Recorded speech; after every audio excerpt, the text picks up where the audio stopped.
The number of Syrian refugees is almost unfathomable. 5,000 people are now fleeing Syria each day.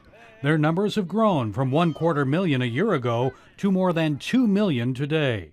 That's about the same as the entire populations of Washington, D.C., Nashville, Denver, and Birmingham, Alabama combined. Now imagine moving many of them into the American states of Missouri and Oklahoma. Missouri is about the same size as Syrian neighbor Jordan. The population of Oklahoma is about the same as Lebanon.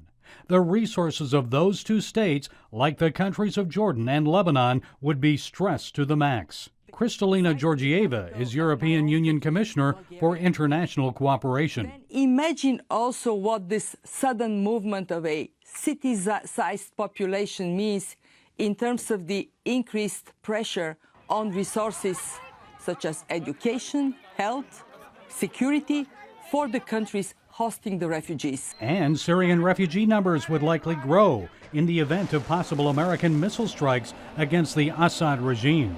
Many Syrian Christians are finding help and refuge right here in Lebanon's Bekaa Valley. They're getting a lot of international attention, and rightfully so, because of the war crisis. Their churches, homes, and livelihood have been destroyed.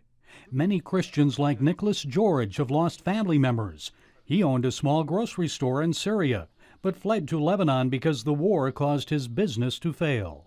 Because of the fighting, everyone in my area was stuck inside their house. They could not buy anything. It was very dangerous for me even to try to open my shop. Nicholas and his family now live in a small two-room apartment in the Bekaa Valley. He's found some part-time work making cinder blocks at a brick factory. His salary only gives him enough money to pay the rent and buy a small amount of food. But he also suffers from diabetes. He must often choose between buying food or medicine. I'm always worried about my medicine. I feel weak and dizzy when I'm without it. Some American Christians gave Nicholas enough money to purchase a 3-month supply of medicine. He says when it runs out, he'll need to rely on the generosity of suffering family members still residing in Syria to send help. CBN partner Heart for Lebanon learned about Nicholas's struggles. He's now among Syrian refugees receiving monthly food supplies. We caught up with Heart for Lebanon workers as they distributed food to Syrian Christian refugees in Zaleh. CBN News also accompanied them as they visited a number of refugee homes. So, as an escalating crisis is expected to cause more Syrians to flee their country, and as host countries struggle to assist them, CBN and partner Heart for Lebanon are working together to alleviate some of the suffering. Their help is making life easier for us, and I'm now reading the Bible more and attending church regularly here. My faith in Jesus is stronger.